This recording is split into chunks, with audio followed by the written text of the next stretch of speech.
ओम श्री गणेशाय नमः। श्री राधा कृष्णाय नमः। कल हमने गीता जी के 10वें अध्याय को पढ़ा था। आज 11वें अध्याय को पढ़ रहे हैं और हम जिस अध्याय को पढ़ते हैं उससे पहले उसका महत्तम पढ़ते हैं, इसलिए पहले 11वें अध्याय का महत्तम पढ़ रहे हैं। ओम श्री गणेशाय नमः। श्री राधा कृष्णाय नमः। ओम 11वें अध्याय का महत्तम। ओम श्री नारायण जी बोले कि हे लक्ष्मी जी, अब 11वें अध्याय का महत्तम सुनिए। तुंगभद्र नामक नगर था, जिसके राजा का नाम सुखानंद था। तुंगभद्र नाम का जो नगर था, उसके राजा का नाम सुखानंद था। वो श्री लक्ष्मी नारायण की सेवा में लगा ही रहता था, बहुत सेवा करता था लक्ष्मी नारायण जी की। वहां एक ब्राह्मण विद्वान पंडित भी रहता था।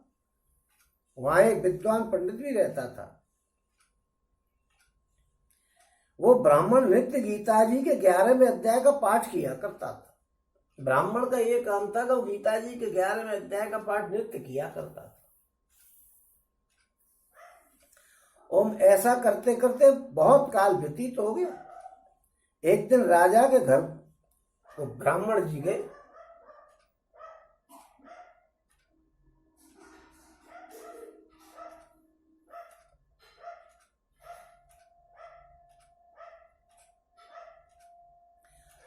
नहीं, एक दिन राजा जो है वो घर को गया। उस दिन अतीत देशांतर फिरते फिरते नगर में आए। एक दिन राजा जो है घूमते घूमते नगर में आए।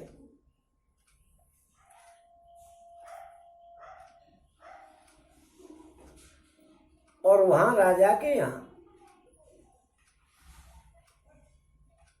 राजा नगर में घूमते घूमते आया और फिर अपने घर पे आया। वहां उसके यहाँ अतीत आए घर पे, और अतीतों ने कहा कि हमको कोई जगह दे दो। राजा ने बड़ी हवेली खुलवा दी। अतीतों के लिए राजा ने हवेली खुलवा दी कि इसमें रह लो सब। जहां अतीत उतरे तो राजा ने उनको कुछ सीधा वीधा दे दिया कि भाई चलो खाना पीने की व्यवस्था कर दी। इससे वो अतीत बड़े प्रसन्न हुए और अमृत ले लेकर के राजा उनके दर्शन को गया। अमृत के समान भोजन ले लेकर के और राजा उनके लिए दर्शन के लिए गया। और राजा का बेटा भी साथ गया उसके। कई भृत्य भी साथ में थे राजा के। भाई राजा चलता है तो उसके साथ कई लोग होते हैं। जैसे मुनि आगमन सुना जब राजा, मिलन गए संत समाज या विप्र समाज, जो कुछ भी, तो राजा लोग सब साथ लेके चलते ही।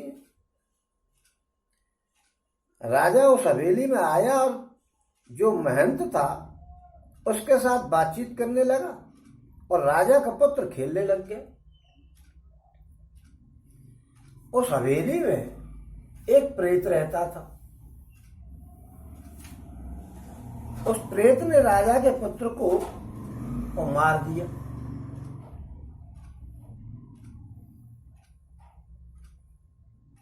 नौकर चाकर जो होते हैं उन्होंने राजा को आकर के खबर दी। राजा यद्यप सेवा करता था और कथा श्रवण करता था, परंतु पुत्र के मोह ने राजा के मन में दुर्बुद्धि आ गई। पुत्र के मोह के कारण राजा के मन में दुर्बुद्धि आ गई। राजा बोला कि हे संत जी, आपके दर्शन हमको बहुत बहुत फला है। उल्टी बात करने लगा कि आपका दर्शन हमें बहुत फला है। ऐसे आए हो आप हमारे यहाँ कि एक पुत्र था वो भी प्रेत ने मार दिया। आप नहीं आते मैं इसको खुलवाता नहीं हवेली को, और खुलवाता नहीं तो ये मैं तुमसे मिलने नहीं आता और मेरे साथ मेरा पुत्र नहीं आता और वो मारा नहीं जाता। तब ब्राह्मण ने कहा कि हे राजा जी चलो देखें कहाँ है तुम्हारा पुत्र। राजा ब्राह्मण और महंत भी वहां आए जहां पर राजकुमार मरा पड़ा हुआ था। तब ब्राह्मण ने कहा कि अरे प्रेत, तूने इस लड़के पर इतना कोप कर दिया, अब तू इस पर कृपा दृष्टि कर दे, जो ये लड़का भी जी उठे और मैं तुझे गीता जी के 11वें अध्याय का पाठ सुना दूंगा। मैं तुझे गीता जी के 11वें अध्याय का पाठ सुनाऊंगा, तू इस पर कृपा कर दे लड़के पे, जिससे ये जिंदा हो जाए।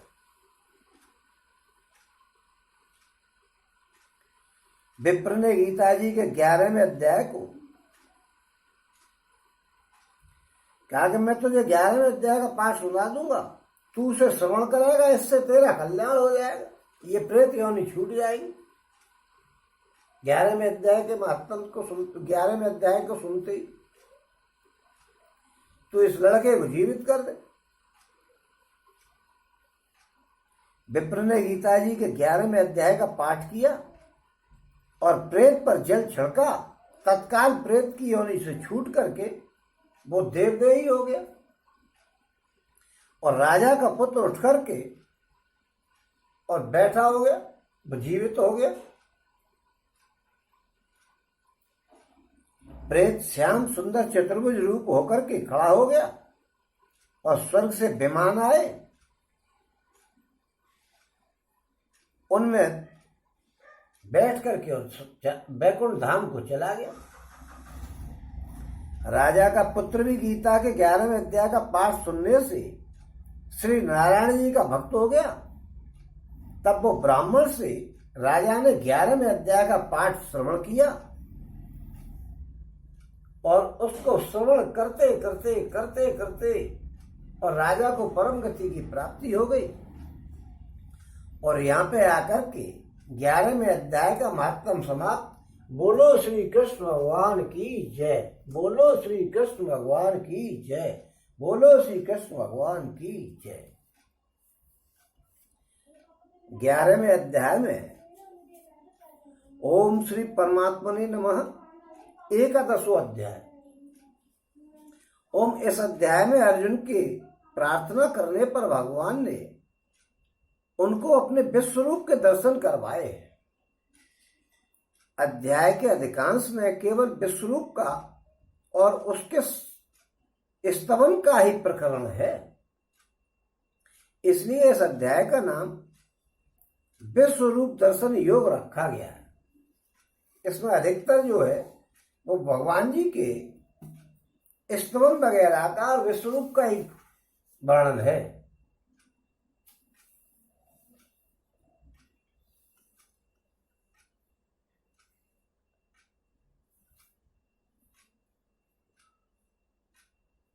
जब कन्हैया जी ने अर्जुन को अपनी विभूतियां बताई कि मैं ये हूं, मैं वो हूं, मैं दुनिया में ये मैं हूं, मैं वो हूं, मैं वो हूं, सारी चीज बताई। इस प्रसंग को सुनकर के अर्जुन के मन में उस महान स्वरूप को, जिसके एक अंश से समस्त विश्व स्थित है, प्रत्यक्ष देखने की इच्छा हो गई। उन्हें कि यार इतनी ये फेंक रहे हैं और मैं लपेट रहा हूं, ऐसा है कि वास्तविकता है तो उसको एक दर्शन तो कर ही लो। मन में बात आती है उनकी, यार दर्शन तो होनी चाहिए, इतनी तगड़ी चीज। हालांकि वो फेंकने की बात उनके दिमाग में नहीं थी, वो तो बिल्कुल भक्त थे और सेवक थे और शरण में थे। तो ये तो मैंने गलत कहा है कि वो फेंक रहे हैं कि नहीं, लेकिन ये बात दिमाग में आती है कि यार ऐसी चीज है ये, तो दर्शन तो कर ही लिए जाए। अभी हमसे या हमसे कोई नहीं कहे, जैसे यज्ञ पत्नियां थी, उन्होंने भगवान कन्हैया जी के किस्से सुन रखे थे, तो उनके मन में ये बात आई कि भाई कन्हैया जी को देख तो ले। तो वो भोजन लेकर के खुद देने आई, जो मैंने बताया था पिछली बार कि भगवान ने भोजन मंगाया था, तो भोजन को लेकर के, नहीं तो वो दे भी सकती थी कि लो ले जाओ सब, लेकिन नहीं, उन्होंने कहा कि हम तो भोजन लेकर के खुद जाएंगे और कन्हैया जी को करवाएंगे भोजन। क्योंकि स्वामी देखेंगे तो सही, क्योंकि उनकी बड़ी चर्चाएं सुन रखी थी उन्होंने। ऐसे ही जब अर्जुन ने ये सुना कि भाई भगवान जी कह रहे कि ये दुनिया मेरे एक अंश मात्र से चल रही है, तो उन्होंने कहा ऐसे स्वरूप को देख तो लूं। इसलिए इस 11वें अध्याय के आरंभ में पहले 4 श्लोकों में भगवान की और उनके उपदेश की प्रशंसा करते हुए अर्जुन उनसे विश्वरूप का दर्शन कराने के लिए प्रार्थना कर रहे हैं। विश्वरूप का दर्शन कराने के लिए प्रार्थना कर रहे हैं। महाराज, आपने ये जो कहा है मुझे ऐसे रूप के दर्शन करा दो, लड़ाई तो बाद में होगी, युद्ध तो बाद में होगा। देखो लड़ाई तो छोटी मोटी होती है, युद्ध बड़ा होता है। तो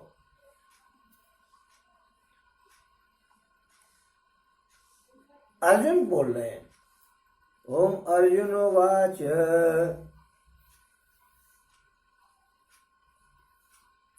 ओम मदनुग्रहाय परमं गुह्यमध्यात्म संगीतं यत्त्वयोक्तं वचस्तेनं ओम यत्त्वयोक्तं वचस्तेन मोहो अयं विगतो मम।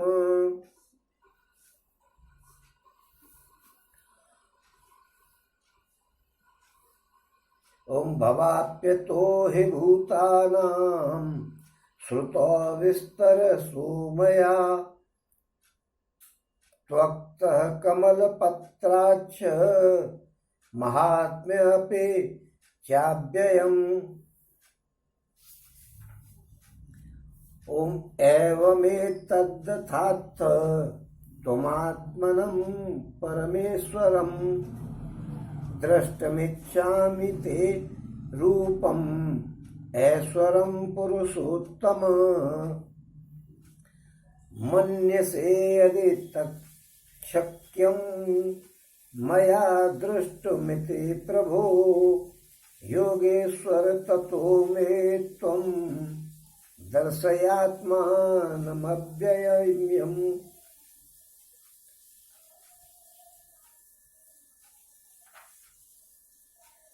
ओम अर्जुन बोले कि मुझ पर अनुग्रह करने के लिए आपने जो परम गोपनीय आध्यात्म विषयक वचन अर्थात उपदेश कहा है, उससे मेरा यह अज्ञान बिल्कुल नष्ट हो गया है।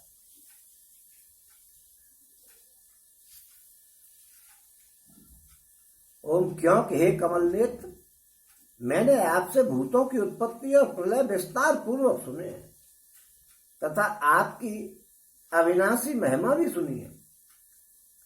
हे परमेश्वर, आप अपने को जैसा कहते हैं ये वैसा ही ठीक है, वैसा ही है, परंतु हे पुरुषोत्तम, आपके ज्ञान ऐश्वर्य शक्ति बल वीर और तेज से युक्त ऐश्वर्य रूप को मैं प्रत्यक्ष देखना चाहता हूं।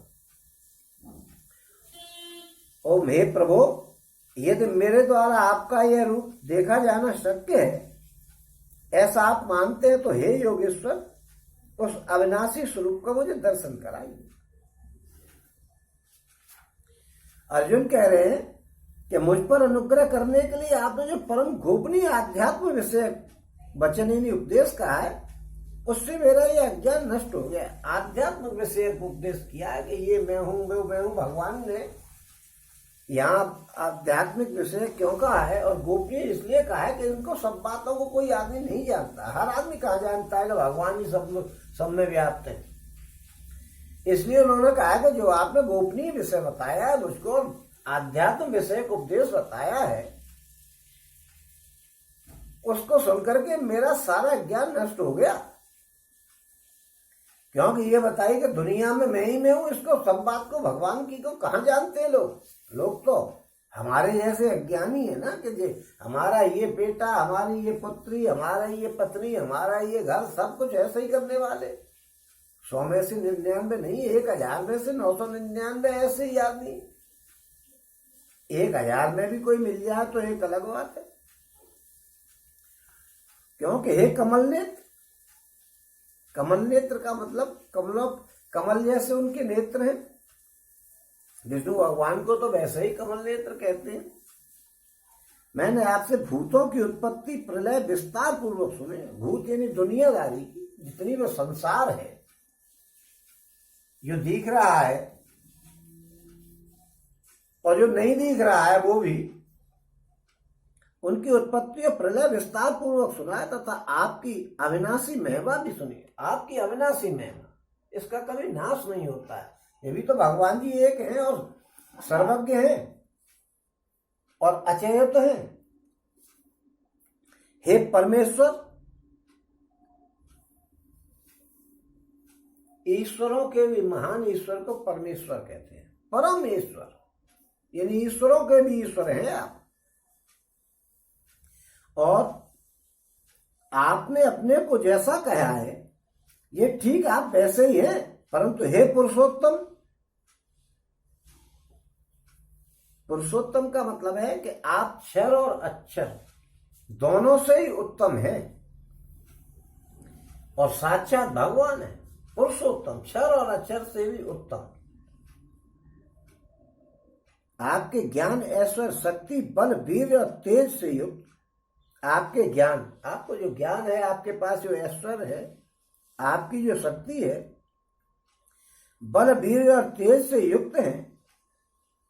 ऐश्वर्य रूप को मैं प्रत्यक्ष देखना चाहता हूं। आपके इस रूप को मैं प्रत्यक्ष देखना चाहता हूं। आंखों से दिखाओ सा।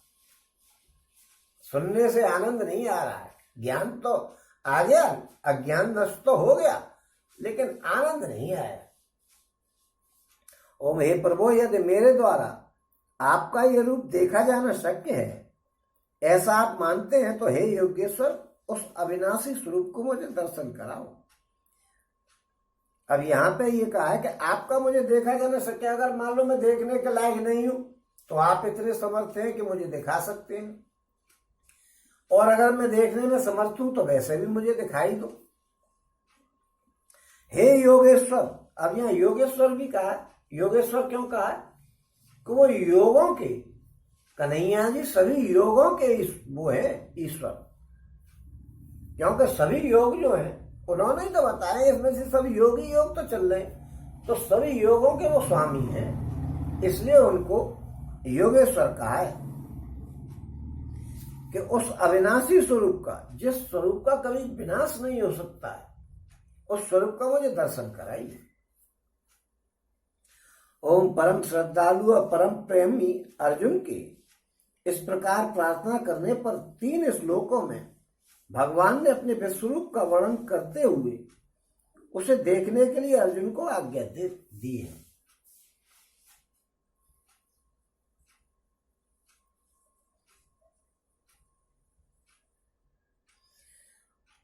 ओम श्री भगवानुवाच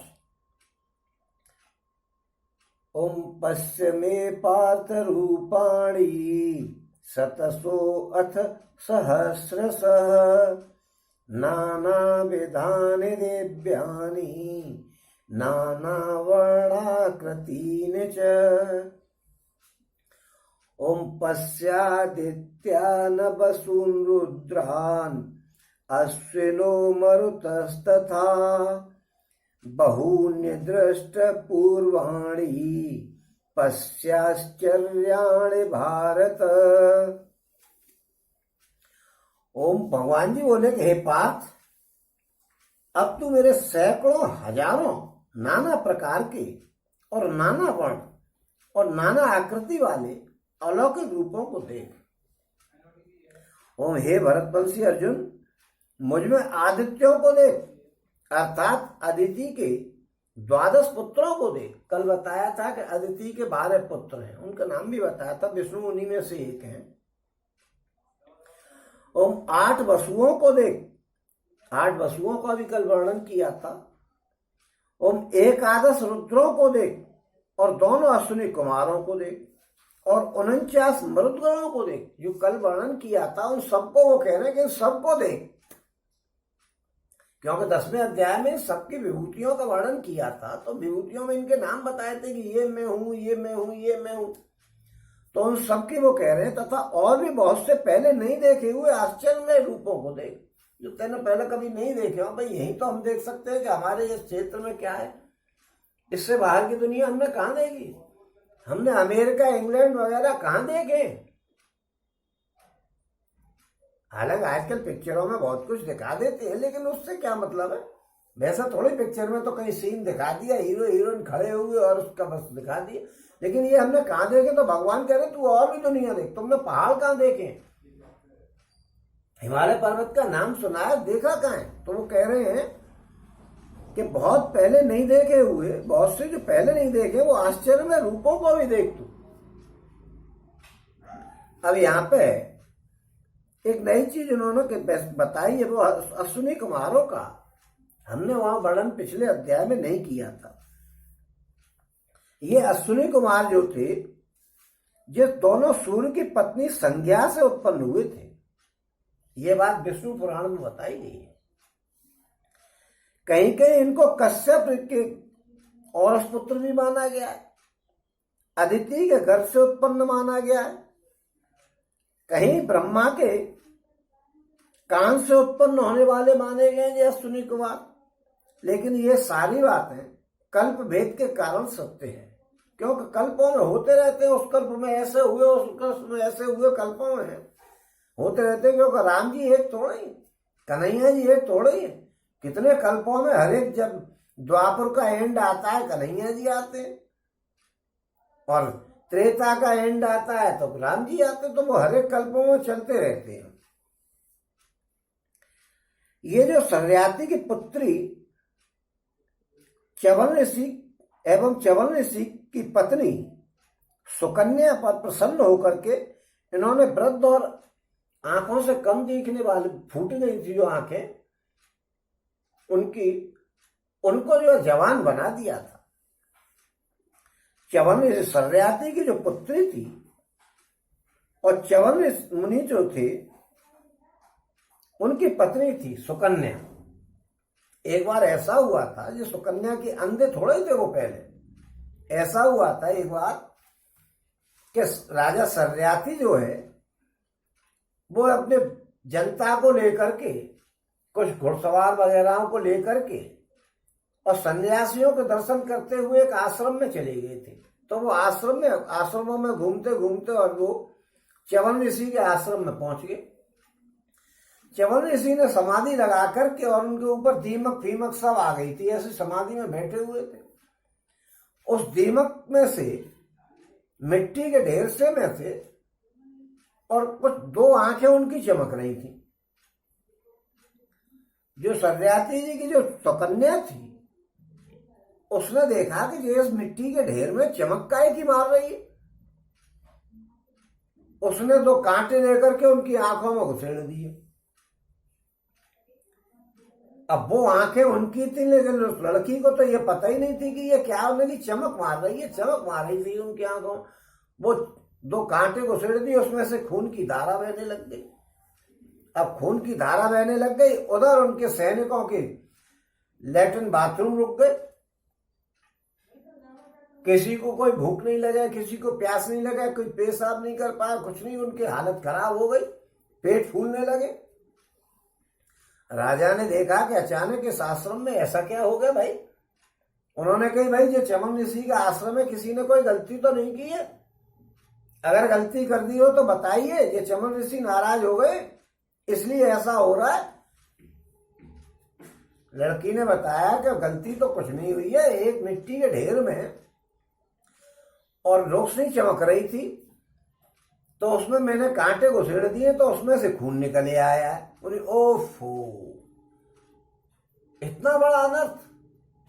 उन्होंने देखा कि वो च्यवन ऋषि जो है वो उसमें से निकले आए। राजा पैरों में पड़ गया कि महाराज क्या कर रहे। पहले महाराजाओं में यही हिसाब थे, क्योंकि राजाओं की कोई ज्यादा बकत नहीं थी। राजा ऋषि मुनियों के, ब्राह्मणों के बड़े कदरदान हुआ करते थे।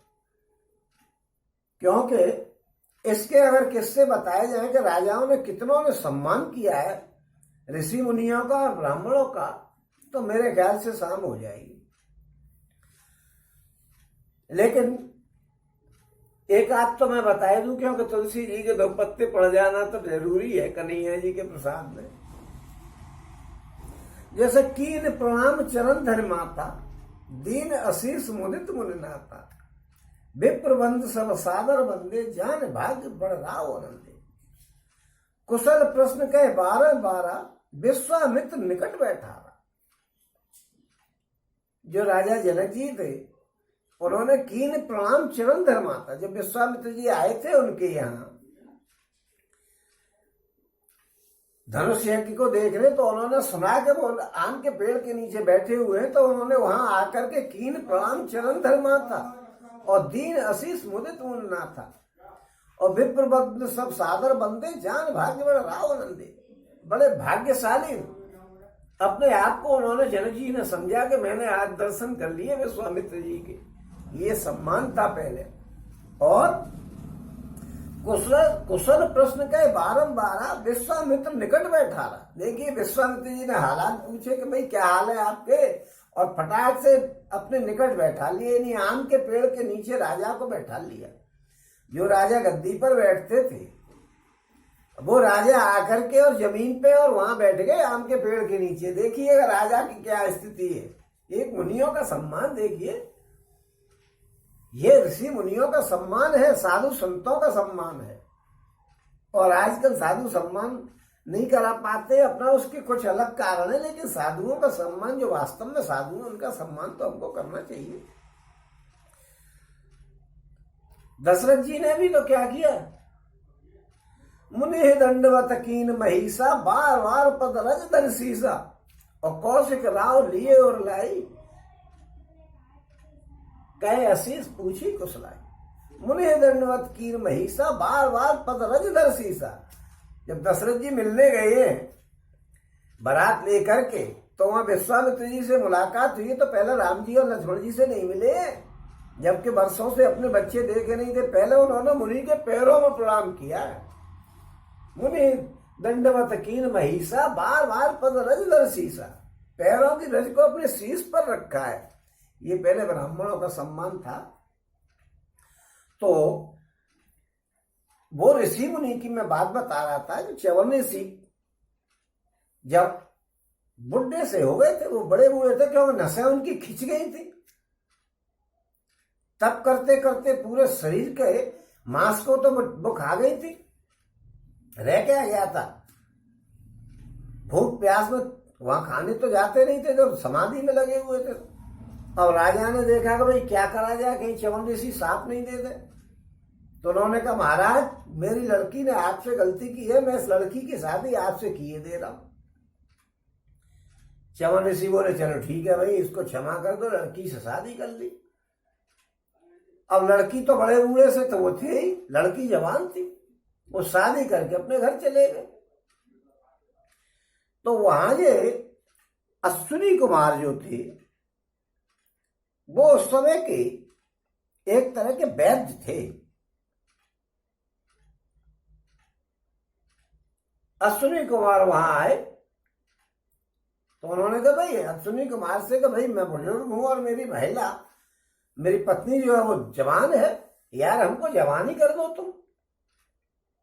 बोले ठीक है साहब हम कर दिया करेंगे, हमें देवताओं के साथ भाग नहीं मिलता, यज्ञ का भाग जो है वो नहीं मिलता, कि वो आपको यज्ञ का भाग मैं दे दूंगा, आप चिंता मत करो, आप मुझे जवान कराओ। तो अश्विनी कुमार उनको एक तालाब में, जलाशय जिसे कहते हैं, उसमें लेकर के उनको घुस गए और उसमें से निकल करके आए तो 54 ऋषि जवान और बिल्कुल ऐसे सुंदर हो गए तो कुछ पूछो मत। जब राजा ने एक बार राजा अपनी पुत्री से मिलने चले आए कि देखा कि पुत्री जवान लड़के के साथ बैठी हुई है। राजा ने सोचा कि यार मैंने बुजुर्ग के साथ शादी की थी और लड़की जवान के साथ बैठी हुई है, मेरी लड़की ने तो मेरी नाक कटा दी। देखिए लड़की के ऊपर कई भार होते हैं, पूरे गांव का भी भार होता है, अपने परिवार का भी भार होता है और पति के परिवार का भी भार होता है और गांव का भी होता है। पहले तो जिले का भी होता था, जो बोले भैया उस गांव में तो ऐसा होता है, किसी की लड़की अगर भाग के चली गई अरे भैया उसके गांव, उस गांव की लड़की भाग गई थी, वो गांव की बदनामी हो रही है। और उस खानदान की लड़की भाग गई थी, खानदान की बदनामी हो रही है। एक लड़की पे कितना भार है। और क्या है करे, उसकी लड़की भाग गई तो उसके परिवार की बदनामी हो रही है, और उसकी पत्नी भाग गई तो उस पति के परिवार की, करे उसके खानदान की तो बहू भाग जाती है, उसके खानदान की भी बेइज्जती हो रही है। लड़की के ऊपर कितना भार होता है। तो वो लड़की को देख करके अपनी को बोले, करे तेने तो मेरी नाक कटा दी, ये क्या किया तुझे, मैंने तुझे बुड्ढे से शादी करी थी और तू जवान लड़के के साथ बैठी हुई है, और तुम मुझसे बात मत करे, तुझे इसी समय मर जाना चाहिए। बड़ा क्रोध आ गया उनको। उन्होंने कही, बिटिया ने कही कि पिताजी आप गलत सोच रहे हैं, ये मेरे वो ही पति हैं। कह रहे मैंने तो बुजुर्ग आदमी से विवाह किया था, वो तो साधु संत है, ये तो नौजवान है, कि ये अश्विनी कुमारों ने इनको ऐसा कर दिया है। तो ये अश्विनी कुमार जो है, ये वही अश्विनी कुमार है जो मैंने बताया सूर्य के पत्नी संज्ञा से पैदा हुए थे। कुछ लोग इन्हें कश्यप ऋषि के भी पुत्र बताते हैं, कुछ ब्रह्मा जी के कान से निकले हुए बताते हैं।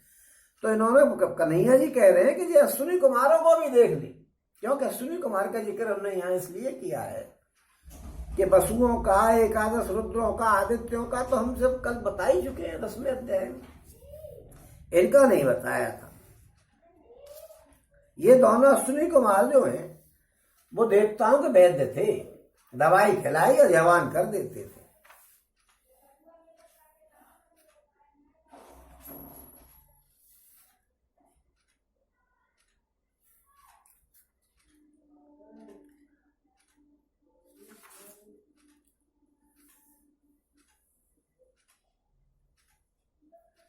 ओम एहकस्तं जगत्कृत्रं पश्याद्य सचराचरम्।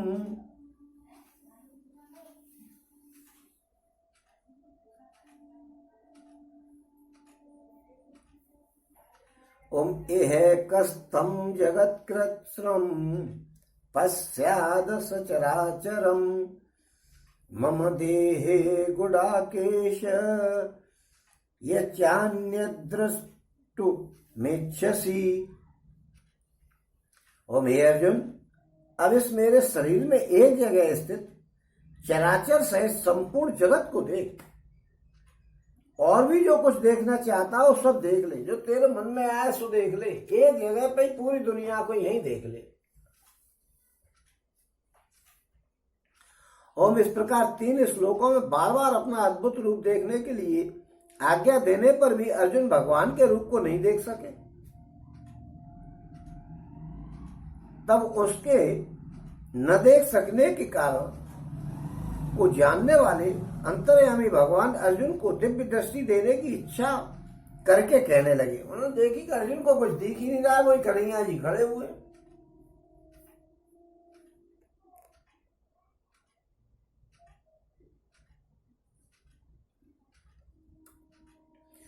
ओम न तु मां शक्यसे दृष्टम् अनेनैव चक्षुषा। ओम न तु मां शक्यसे दृष्टम् अनेनैव स्वचक्षुषा। दिव्यं ददाति ते चक्षुष पश्य मे योगमैश्वरम्। परंतु मुझको तो इन अपने प्राकृत नेत्रों से देखने में निस्संदेह असमर्थ नहीं है, इसी से मैं तुझे दिव्य अर्थात अलौकिक चक्षु देता हूं, उससे तू मेरी ईश्वरीय योग शक्ति को देख। इन आंखों से तुझे नहीं दिखेगा। जो योग भगवान जी ने ऐसी क्या दी थी, क्या टीवी लगवा दिया था क्या?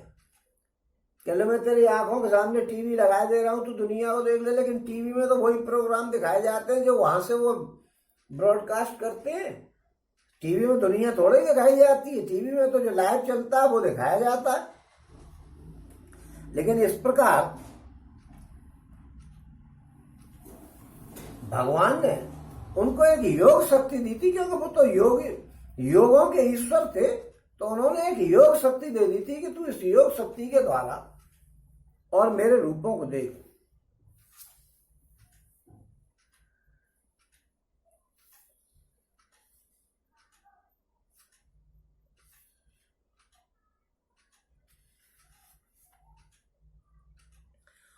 ओम भगवान ने अर्जुन को दिव्य दृष्टि देकर के जिस प्रकार का अपना विराट रूप दिखलाया, अब 5 श्लोकों के द्वारा संजय उसका वर्णन कर रहे हैं।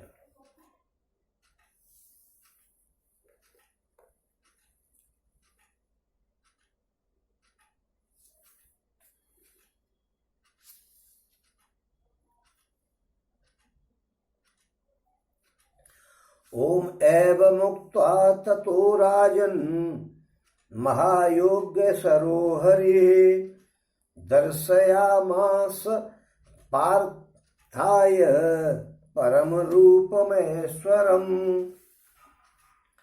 ओम अनेक वक्त्र नयनम अनेक अद्भुत दर्शनम अनेक दिव्य आभरणम दिव्यानेकोद्यतायुधम्।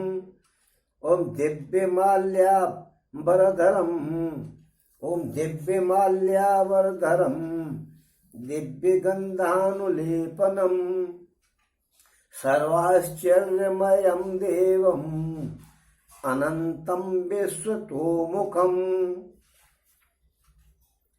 ओम संजय बोले कि हे राजन, महायोगेश्वर और सब पापों के नाश करने वाले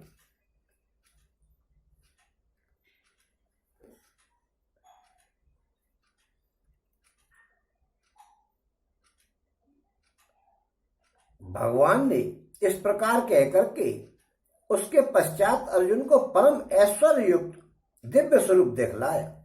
अब यहां जो है महायोगेश्वर का है, यानी जो योगेश्वरों के भी ईश्वर हों, उनसे भी बड़े हों, उनको महायोगेश्वर कहते हैं। और सब पापों और दुखों को हरने वाले को हरि कहते हैं, क्योंकि इसमें हरि शब्द का है ना, महायोगेश्वरो हरि है। हरि कहते हैं जो दुखों को दूर कर ले, इसलिए विष्णु भगवान को हरि कहते हैं। इस बात से उन्होंने ये बताया है, धृतराष्ट्र की दम निकाले दे रहे हैं ये संजय। मतलब कहानी क्या सुना रहे हैं उसको, किस्सा क्या सुना रहे हैं, उसके दिमाग को बिल्कुल ऐसा किए जा रहे हैं, बिल्कुल पाई दम निकाले दे रहे हैं कि कहां भिड़वा दिया है अपने बच्चों को, अब भी सुधर जा, क्योंकि वो गलत का सपोर्ट कर रहा था ना। तो संजय ने बताया कि ये महायोगेश्वर हैं और इन्होंने विश्वरूप दिखाया है, अब भी समझ ले, जो हो गया सो हो गया, क्योंकि 11 दिन तक का तो खेल खत्म हो ही चुका था। जो बचे हैं उनको तो ले आ, अब भी राजीनामा करा ले। धृतराष्ट्र को सावधान किया है। उन्होंने बताया कि श्री कृष्ण कोई साधारण मनुष्य नहीं है, ये योगेश्वरों के भी योगेश्वर हैं, ये नाश उड़ा देंगे तेरे बच्चों का। ये सारे पापों को दुखों का नाश करने वाले परमेश्वर हैं, ये बात बताने के लिए उन्होंने कहा है।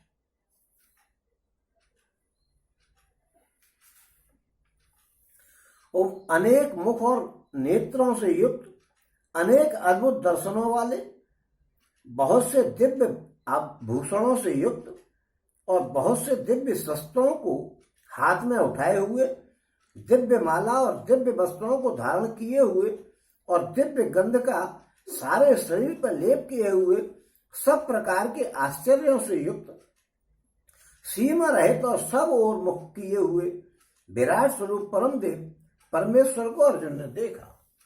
दिव्य इसलिए लगाया गया कि दिव्य कहते हैं अलौकिक चीज है, इस लौकिक दुनिया में कहाँ है, सब प्रकार का लेप वगैरह लगाए हुए हैं। उपयुक्त विराट स्वरूप परम देव परमेश्वर का प्रकाश कैसा था, अब उसका वर्णन किया जा रहा है। देवी सूर्य सहस्रस्य भवेद्युगपत्थिता। ओम देवी सूर्य सहस्रस्य भवेद्युगपदुत्थिता। यदि भास्रदसी सा स्याद्धास्तस्य महात्मनः। गलत। ओम देवी सूर्य सहस्रस्य भवेद्युग पदु स्थिता।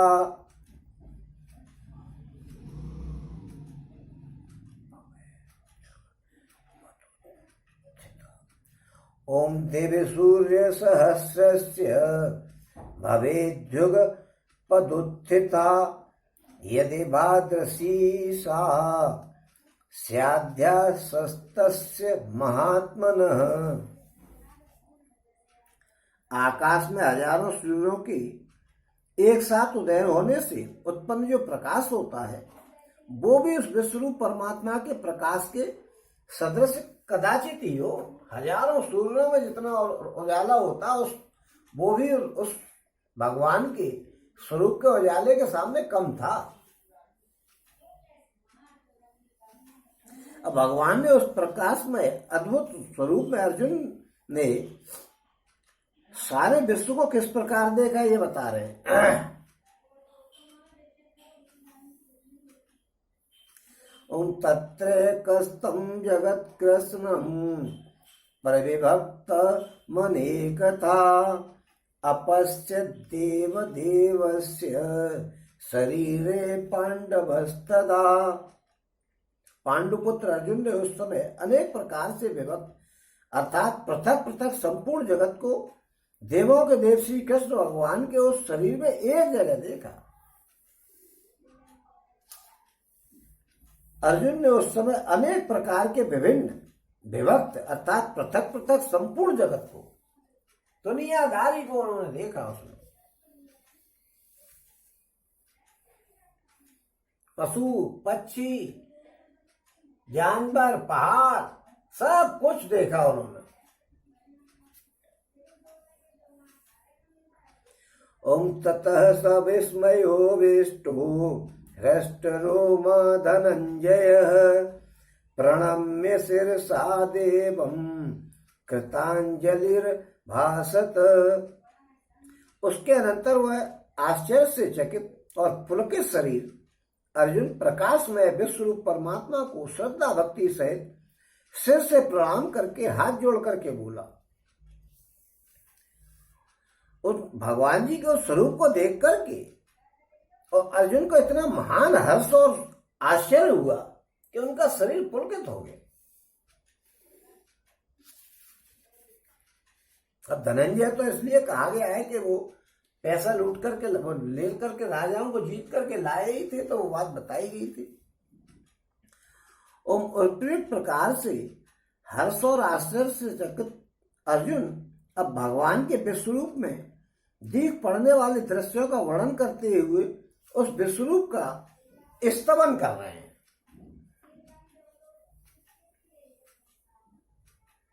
ओम पश्यामि देवास्तव देवदेहे सर्वांस्तथा भूत विशेष संधान ब्रह्माणमीशं कमलासनस्थं ऋषिश्च सर्वानुरंगाश्च दिव्यान् अनेक बाहूदर वक्त्र नेत्रं पश्यामि त्वां सर्वतो अनंत रूपं नान्तं न मध्यं न पुनस्तवादिं पश्यामि विश्वेश्वरस्वरूप। ओम किरीटिनं गदेनं चक्रणीं च तेजो राशिं सर्वतो दीप्तिमन्तं पश्यामि त्वां दुर्निरीच्यं समन्ता दीप्तानलार्कद्युतिं प्रमेयम् त्वमच्चरं परमं वेदितत्वं त्वमस्य विश्वस्य परं निधानं त्वमव्ययः शाश्वत धर्मगोप्ता सनातनस्त्वं पुरुषो मतो मे। ओम अनादिमध्यान्तमनन्तवीर्यम् अनन्तबाहुं स्वशिशूर्नेत्रं पश्यामि त्वां दीप्ते हुताशत्रम् स्वतेजसा विश्वमिदं तपन्तम् ॐ द्यावा पृथिव्योरिदमनन्तरं हि व्याप्तं स्वयकेन दिशश्च सर्वाः द्रष्टाद्भुतं रूपमुग्रं तवेदं लोकत्रयं प्रव्यवथितं महात्मन् अमीहि त्वां सुरसङ्गा विसन्ति केचिद् भीताः प्राज्ञलयो गृह्णन्ति स्वस्तीत्युक्त्वा महर्षिसिद्धसङ्गा स्तुवन्ति त्वां स्तुतिभिः पुष्कलाभिः ॐ रुद्रादित्या बसवो ये च साध्या विश्वे अश्विनो मरुतश्चोष्मपाश्च गन्धर्वयक्षासुरसिद्धसङ्गा वीक्ष्यते त्वां विस्मताश्चैव सर्वे ॐ रूपं महत्ते बहुवक्त्रनेत्रं महाबाहो बहुबाहुरुपादं बहुदरं बहुद्रष्टाकरालं दृष्ट्वा लोकाः प्रव्यथितास्तथाहम् ॐ नवस्पृशं दीप्तिमनके ॐ नवः स्पृशं दीप्तमनेकवर्णं व्यक्ताननं दीप्तविशालनेत्रं द्रष्टा हि त्वां प्रवस्थितान्तरात्मा धृतिं न विन्दामि च विष्णु द्रष्टां करालानि च ते मुखानि दृष्टेव कालान् सन्निभानि दिशो न जाने न लभे च शर्म प्रसीद देवेश जगन्निवास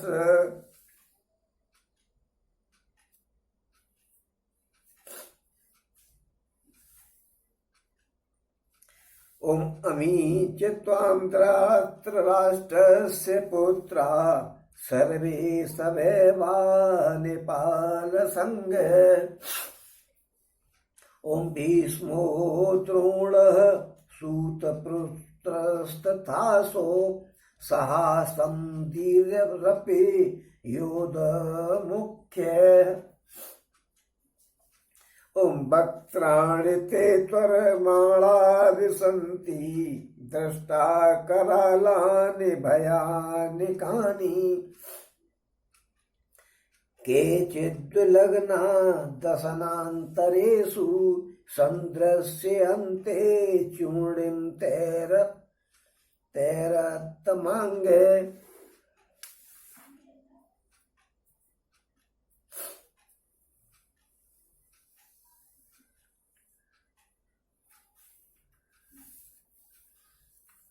ओम अर्जुन बोले कि हे देव, मैं आपके शरीर में संपूर्ण देवों को तथा अनेक भूतों के समुदायों को, कमल के आसन पर विराजमान ब्रह्मा को, महादेव जी को और संपूर्ण ऋषियों को तथा दिव्य सर्पों को देखता हूं। सबरे ऋषि आप में दिख रहे हैं।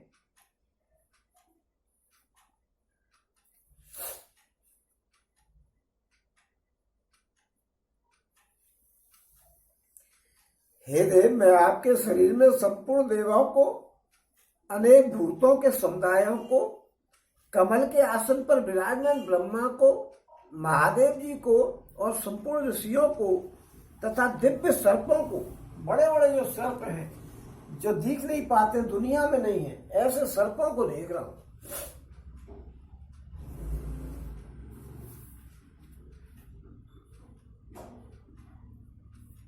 अरे भाई, आंसू बंद हो जाओ।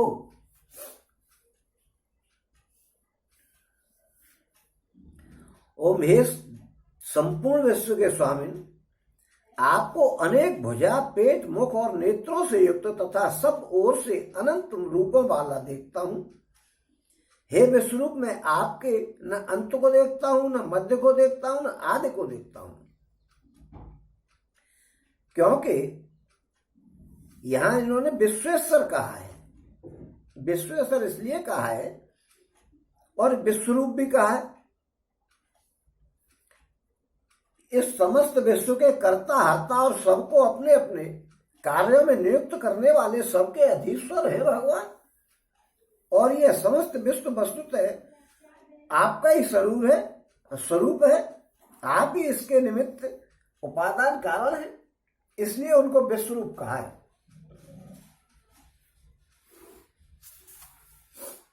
ओम आपको मैं मुकुटयुक्त, गदायुक्त और चक्रयुक्त तथा सब ओर से प्रकाशमान तेज के पुंज, प्रज्वलित अग्नि और सूर्य के सदृश ज्योतिर्युक्त, कठिनाई से देखे जाने वाले और सब ओर से अप्रमेय स्वरूप देखता हूं। बड़ी कठिनाई से दिख रहे कि चमक इतनी थी कि उनको देख नहीं पा रहे थे अर्जुन।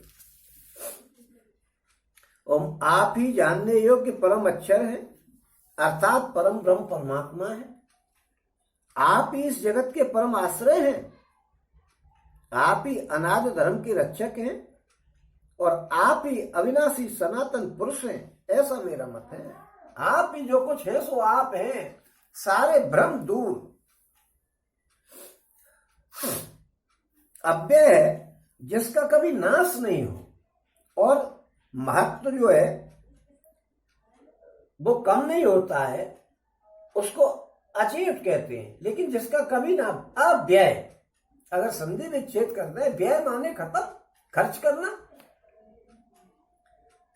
और आ माने नहीं, इन्हें वो खर्च होता ही नहीं है, कभी उसमें से कम नहीं होता, सदा से ही है, इसलिए उसको सनातन कहते हैं। सनातन वो सदा से चला आ रहा है। और आप सनातन पुरुष हैं, शुरू से ही आप हैं, और आप अव्यय हैं, यानी आप अनाथ धर्म के रक्षक हैं और आप ही अविनाशी सनातन पुरुष हैं, ऐसा मेरा मत है। क्योंकि आप तो कभी खत्म ही नहीं हो सकते।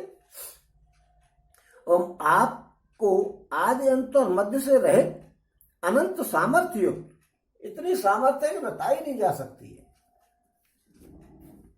अनंत भुजा वाले, कितनी भुजाएं हैं कोई भरोसा नहीं। चंद्र सूर्य रूप नेत्रों वाले, जो चंद्रमा और सूर्य जो आपके नेत्रों के समान दिख रहे हैं।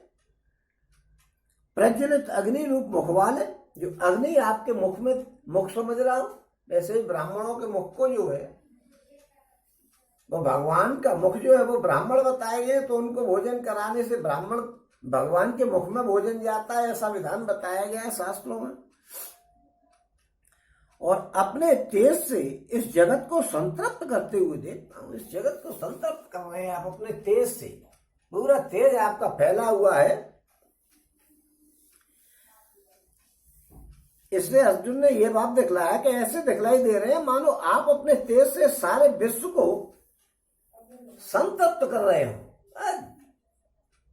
संतुष्ट करके, संतृप्त सब कुछ।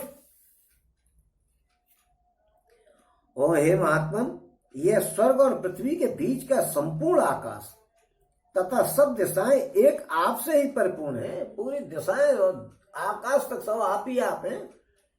ओम तथा आपके इस अलौकिक और भयंकर रूप को देख करके तीनों लोग अति व्यथा को प्राप्त हो रहे, सब परेशान हो गए हैं कि ये बीमारी क्या है।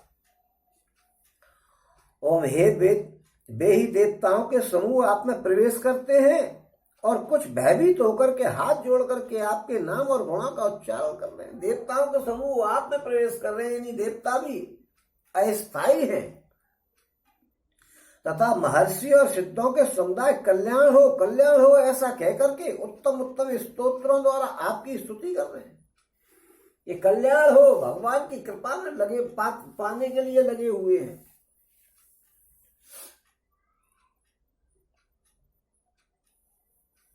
क्योंकि मरीच, अंगिरा, भृगु आदि महर्षियों के और ज्ञाता ज्ञात सिद्ध जनों के जितने भी विभिन्न समुदाय हैं, उन सभी को यहाँ ऋषिगण कहा है। और ये सबका कल्याण हो ऐसा कहकर के पुष्कल स्तोत्रों द्वारा आपकी स्तुति कर रहे हैं। यानी इस आपके उग्र रूप को देख करके भयभीत हो रहे हैं कि घबरा रहे हैं कि भगवान क्या करना चाह रहे हैं। और आपको ये देख करके आपके से पूरे दुनिया के कल्याण के लिए याचना कर रहे हैं वो। और जो 11 रुद्र और 12 आदित्य तथा 8 वसु साध्यगण, विश्वदेव, अश्विनी कुमार तथा मरुदगण और पितरों का जो समुदाय है तथा गंधर्व, यक्ष, राक्षस और सिद्धों के समुदाय हैं, वे सभी विस्मय होकर के आपको देख रहे हैं। हमने जो है रुद्र और आदित्य इनका तो वर्णन कर ही दिया था, 8 वसुओं का, और अश्विनी कुमारों का भी बता ही दिया, मरुदगणों का बता ही दिया, पितरों का बता ही दिया था।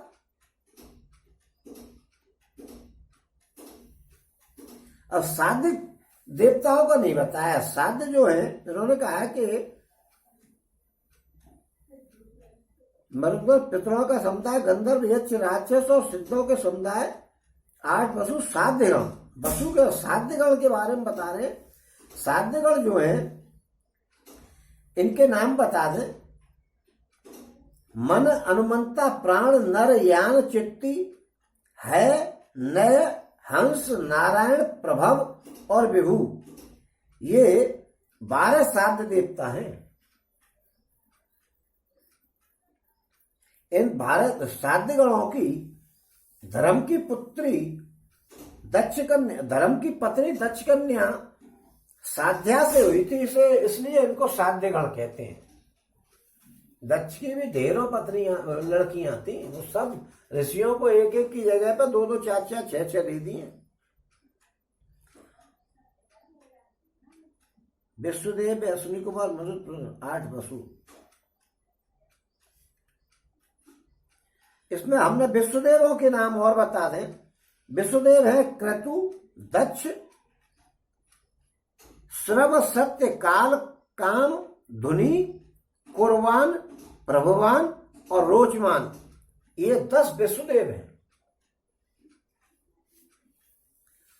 ओम हे महाबाहो, आपके बहुत मुख और नेत्रों वाले, बहुत हाथ, जंगा और पैरों वाले, बहुत उदरों वाले और बहुत सी दाढ़ों के कारण अत्यंत विकराल महान रूप को देख करके सब लोग व्याकुल हो रहे हैं, और मैं भी व्याकुल हो रहा हूं, वो भी परेशान है।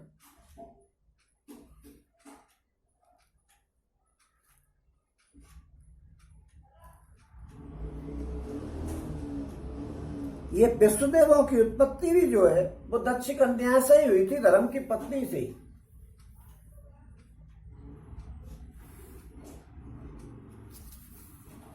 उसका नाम विश्वा था, इसलिए ये विश्वदेवा कर दिया। उसका नाम साध्य था, इसलिए वो साध्य देवता हो गए। ओम, क्योंकि हे विष्णु, आपको स्पर्श करने वाले देदीप्यमान अनेक वर्णों से युक्त तथा फैलाए हुए मुख और प्रकाशमान विशाल नेत्रों से युक्त आपको देख करके भयभीत अंतःकरण वाला मैं धीरज और शांति को प्राप्त नहीं कर पा रहा हूं। मेरी हालत पतली हो गई है। आपके इस रूप को देख करके मैं कांप रहा हूं। ओम, डालों के कारण विकराल और प्रलय काल की अग्नि के समान प्रज्वलित आपके मुखों को देख करके, एक मुख नहीं है, जाने कितने मुख हैं, चारों तरफ मुंह ही मुंह है। ब्रह्मा जी के पास तो कुल मिला के 4 थे, उनमें से 3 दीप थे, लेकिन वो तो जाने कितने मुख हैं उनके तो। और आपके मुखों को देख करके मैं दिशाओं को नहीं देखता हूं, क्योंकि मुख ही मुख है चारों तरफ, तो पूरब, पश्चिम, उत्तर, दक्षिण और 10 दिशाएं किधर है ये पता ही नहीं। सुख भी नहीं पाता हूं, चैन नहीं मिल रहा है, परेशान हो गए, थल पतल हो गई, हृदय कांप रहा है। इसलिए हे देवेश, हे जगन निवास, आप प्रसन्न होइए। देवेश और जगन निवास यानी आप समस्त देवताओं के स्वामी, सर्वव्यापी और संपूर्ण जगत के परमाधार हैं। इस बात को तो मैंने पहले ही सुना है। इसीलिए उनको देवेश कहा है। और अब तो आप जगन निवास होने में भी कोई संदेह नहीं रह गया, क्योंकि मेरा विश्वास भी था कि आप ऐसे ही, आज मैंने आपका विराट रूप प्रत्यक्ष देख लिया, इसलिए आप जगन निवास, पूरी दुनिया आप में निवास कर रही है, इसलिए आप जगन निवास हैं। ओम, ये सभी धृतराष्ट्र के पुत्र राजाओं के समुदाय सहित आप में प्रवेश कर रहे हैं, और भीष्म पितामह, द्रोणाचार्य तथा कर्ण और हमारे पक्ष के भी प्रधान प्रधान योद्धाओं के सहित सबके सब आपके 10 डालों के कारण विकराल भयानक मुख में बड़े वेग से दौड़ करके प्रवेश कर रहे हैं। आपके मुंह में बड़े जल्दी जल्दी भाग रहे हैं। भाग रहे हैं का मतलब कि ये सब मरने जा रहे हैं, और कई एक चूर्ण हुए सिरों सहित आपके दांतों के बीच में लगे हुए दिख रहे हैं। कईयों के तो सिर को चल गए हैं। बड़ा मामला टिपिकल हो गया है, मरे हुओं को भी देख रहे हैं वो। ओम, दोनों सेनाओं के योद्धाओं को अर्जुन किस प्रकार भगवान के विकराल मुखों में प्रविष्ट होते देख रहे हैं। अब 2 श्लोकों में उसका पहले नदियों के जल के दृष्टांत से और तदनंतर पतंगों के दृष्टांत से स्पष्टीकरण कर रहे हैं। ओम, यथा नदीनां बहवोऽम्बुवेगा समुद्रमेवाभिमुखा द्रवन्ति तथा तवामी नरलोकवीरा विसन्ति वक्त्राण्यविज्वलन्ति। ओम, तथा प्रदीप्तं ज्वलनं पतंगा विसन्ति नाशाय समृद्धवेगा तथैव नाशाय विसन्ति लोकास्तवापि वक्त्राणि समग्रवेगा।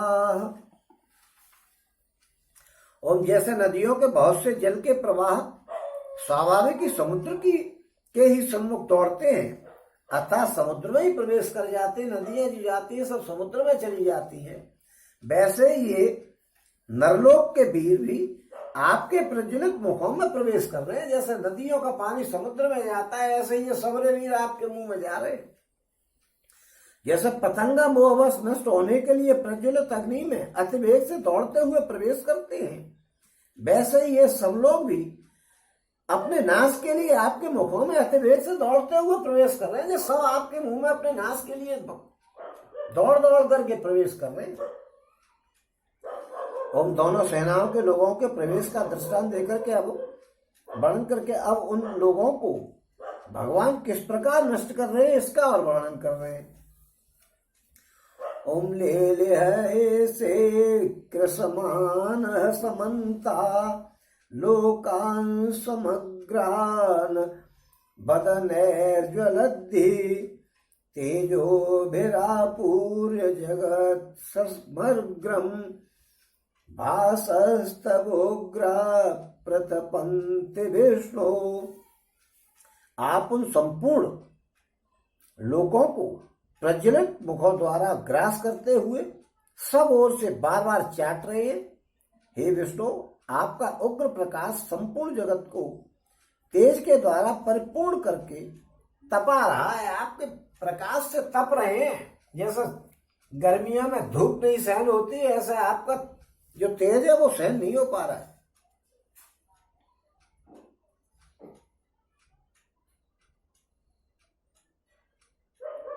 अर्जुन ने इस रूप को देख करके वो बहुत डर गए। उनके मन में इस बात के जानने की इच्छा हो गई कि ये श्री कृष्ण वस्तुतः है कौन, ये बीमारी क्या है, मैं क्या देख रहा हूं। जो भगवान जी कन्हैया जी जो मेरे पास रथ में बैठे हुए थे, ये बीमारी क्या है, तथा इस महान उग्र स्वरूप के द्वारा अब वे क्या करना चाहते हैं, इस बात को उनसे पूछ रहे हैं।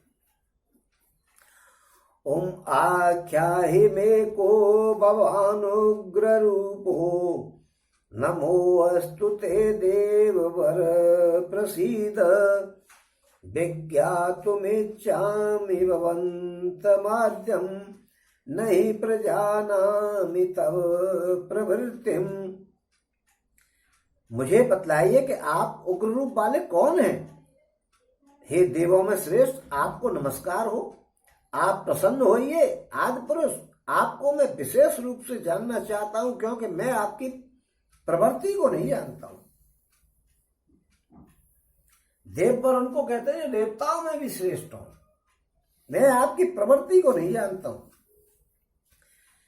इतना भयंकर रूप है कि जिसमें कौरव पक्ष और हमारे प्राय सभी योद्धा प्रत्यक्ष नष्ट होते दिखाई दे रहे हैं। आप मुझे किस लिए दिखला रहे हैं? अब निकट भविष्य में आप क्या करना चाहते हैं, इस स्वरूप को मैं नहीं जानता हूं। अतः आप कृपा करके इस रहस्य को खोल करके बताइए। मैं आपकी प्रवृत्ति को नहीं जानता हूं कि आप क्या करना चाहते हैं। तो भगवान जी कह रहे हैं, अब अर्जुन के पूछने पर भगवान अपने उग्र रूप धारण करने का कारण बतलाते हुए प्रश्नानुसार उत्तर दे रहे हैं। तो अब उत्तर दे रहे हैं भगवान जी। ओम श्री भगवानुवाच ओम कालो अस्मि लोकुक्षय कृत्न प्रवर्धो लोकान समाहृतु रुर्मिः प्रभर्तः ऋते अपि त्वां न भविष्यन्ति सर्वे ये अव्यवस्थिताः प्रत्नीकेषु योधा। ओम भगवान बोले कि मैं लोगों का नाश करने वाला बड़ा हुआ महाकाल हूं, पूरी दुनिया का नाश करने वाला हूं मैं, जो दिख रही है। ओम इस समय इन लोगों को नष्ट करने के लिए ही प्रवृत्त हुआ हूं। मैं आया ही इसलिए हूं कि इस तेरी दुनिया को खत्म कर दूं, पूरी जमीन पे से बाहर उतार दूं। यहां लोक का मतलब इस दुनिया की बात चल रही है। इसलिए जो प्रतिपक्षियों की सेना में युद्ध स्थित योद्धा लोग हैं, वे सब तेरे बिना भी रहेंगे नहीं। तू ये मत समझेगा तू मारेगा जब ही मरेंगे, ये तेरे बिना भी नहीं रहेंगे। अर्थात तेरे युद्ध करने पर न करने पर भी इन सब का नाश तो हो जाना है। मैं तो मारने के लिए पैदा हुआ हूं। अब भगवान दो श्लोकों द्वारा युद्ध करने में सब प्रकार से लाभ दिखला करके अर्जुन को युद्ध के लिए उत्साहित करते हुए आज्ञा दे रहे, क्योंकि लाना तो उनको युद्ध कराने के लिए तैयार है। और इस जो बातों को बता रहे हैं उससे हमारा कल्याण होगा और युद्ध के लिए वो तैयार होगा। ओम तस्मात् त्वमिष्ठेयसो लवस्सु जित्वा शत्रून् भुजक्ष राज्यं समृद्धम्। ओम मय्यवेत्त निहन्ता पूर्वमेव निमित्तमात्रं भव सव्यसाचिन्। अतः तू उठ, यश को प्राप्त करने वाला हो और शत्रुओं को जीत करके धन दान से संपन्न राज्य को हो। ये सब सूरवीर पहले से ही मेरे द्वारा मरे हुए। हे सव्यसाचिन, तू तो केवल निमित्त मात्र बन जा। अर्जुन को सव्यसाचिन कहा। सव्यसाचिन का मतलब जो दोनों हाथों से बाण चला ले, उल्टे हाथ से भी चला ले और सीधे हाथ से भी चला ले, उसको सव्यसाचिन कहते हैं। द्रोणं च भीष्मं च जयद्रथं च कर्ण तथान्यानपि योध वीरान् मया हस्तांस्त्वं जहिमा व्यथिष्टा युधस्व तेजासि रणे सपत्नान्। द्रोणाचार्य और भीष्म पितामह तथा जयद्रथ और कर्ण और भी बहुत से मेरे द्वारा मारे हुए सूरवीर योद्धाओं को तू मार। भय मत करे, निसंदेह तू युद्ध में बैरियों को जीतेगा, इसलिए युद्ध का। अब यह देखो, हमने द्रोणाचार्य के बारे में बताई दिया था, भीष्म पितामह के बारे में बताई दिया, कर्ण के बारे में बताई दिया। जयद्रथ जो है वो सिंधु देश के राजा बृहद छत्र के पुत्र थे और एकमात्र जो कन्या थी धृतराष्ट्र की दुशाला उसके पति थे। इसलिए ये कौरव और पांडवों के जीजाजी थे। एक बार ही द्रौपदी को ले गए थे भगा करके, जब वनवास का समय जब वो काट रहे थे तो उठा करके ले गए थे, किडनैप कर ले गए थे बाबूजी। और इन्होंने ही भगवान भोले बाबा से ऐसा वरदान प्राप्त कर लिया था कि एक बार में उनको अर्जुन वगैरह ये सब हरा नहीं पाए, 4 आदमी नहीं हरा पाए, ऐसा उनको वरदान था। और उनको एक ये और वरदान था कि जो तेरे सिर को काटेगा, और काटेगा नहीं, जो काट करके जमीन पे गिराएगा, यानी जिसके द्वारा तेरा सिर जमीन पर गिराया जाएगा, उसी समय उसके सिर के 100 टुकड़े हो जाएंगे। तो जब जयद्रथ का जब वध किया था, अर्जुन ने जो कह दी थी कि अगर ये इसको मैं सूर्य अस्त होने तक नहीं मार पाया तो मैं आग में जल जाऊंगा। और बाद में कन्हैया जी ने सूर्य को छिपा करके, और जैसे ही जयद्रथ सामने आ गया तो फिर सूर्य भगवान को निकाल दिया। और जब सूर्य भगवान के निकलने पर जयद्रथ को अर्जुन ने मारा तो अर्जुन से ये कह दिया था भगवान जी ने कि इसका सिर जमीन पर नहीं गिर जाए, नहीं तू यहां से विस्फोट हो जाएगा। इसलिए उसने ऐसे तीर मारे कि सिर काट करके उसके पिताजी के गोद में, वो जो तपस्या कर रहे थे समंत पंचक क्षेत्र में, समंत पंचक क्षेत्र जो कुरुक्षेत्र की बात है, वहां पूजा कर रहे थे, तो उनकी गोद में जाकर के पड़ा। और गोद में से उन्होंने पूजा करते हुए हड़बड़ा करके गई, अरे ये क्या है, ऐसा किया तो वो जमीन पर गिर गया। और जमीन पर गिरते ही उनके पिताजी के जो है चिथड़े उड़ गए। इस प्रकार कन्हैया जी ने बाप बेटे दोनों को एक साथ ही कल्याण करवा दिया। ये वो जयद्रथ थे।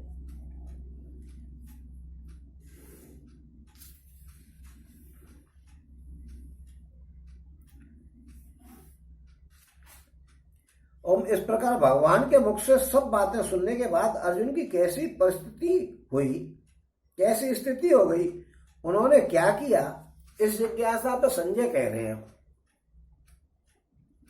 ओम संजय उवाच एतच्छ्रुत्वा वचनं केशवस्य कृताञ्जलिर्वेपमान किरीटी नमस्कृत्वा भूय एवाह कृष्णं सगद गदम्भीत भीते प्रणम्य।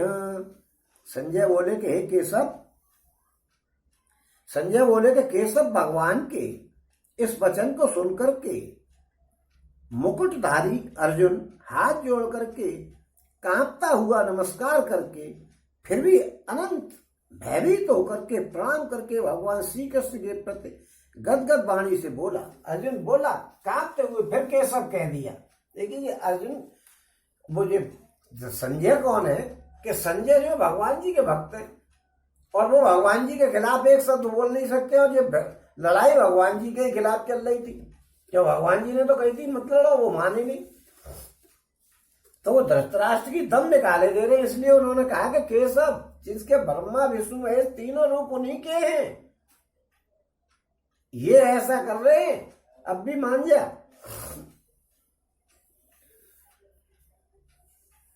अब 26वें से 46वें श्लोक तक, 36 में से 46वें श्लोक तक अर्जुन के द्वारा किए हुए भगवान के स्तमन, नमस्कार और क्षमा याचना सहित प्रार्थना का वर्णन है। उनमें प्रथम स्थाने पद का प्रयोग करके जगत के हर्षित होने आदि का औचित्य बतला रहे हैं। अब वो जो है स्तुति कर रहे हैं भगवान की। ओम अर्जुन उवाच ओम स्थाने ऋषिकेश तव प्रकीर्त्या जगत् प्रहृष्यत्यनुरज्यते च रक्षासि भीतानि दिशो द्रवन्ति सर्वे नमस्यन्ति च सिद्धसङ्गाः। ओं कस्माच्च तेन न मेरन्महात्मन् गरीयसे ब्रह्मणोऽप्याधिकर्त्रे कर्त्रे। ओं अनंत देवेश वन्निवास त्वमच्चरं सद सत्तपरं सत् त्वमच्चरं सद सत्तत्परं यत् त्वमादिदेव पुरुष पुणास ओम त्वमादिदेव पुरुष पुराण त्वमस्य विश्वस्य परं निदानं वेत्तासि वेत्तं च परं च धाम त्वया ततं विश्वमनन्तरूप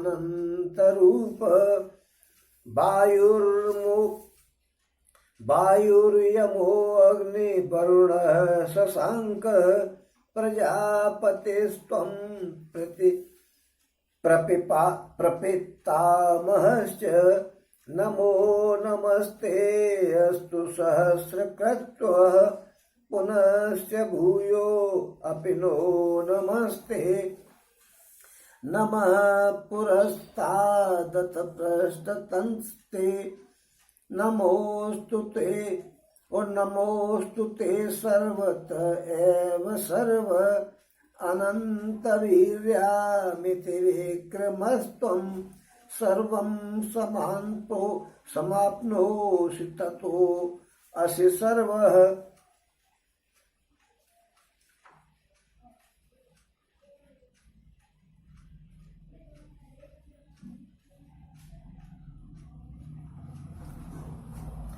ओम सखेति मत्वा प्रसवं यदुक्तं हे कृष्ण हे यादव हे सखेति अजानता मये मानं तवेदं मया प्रमादात् प्रणयेन वापि यच्चाबहासार्थमसत्कृतोऽसि विहारशय्यासन भोजनेषु एकोऽथवाप्यच्युत तत्समक्षं तच्चामये त्वां हम प्रमेयम्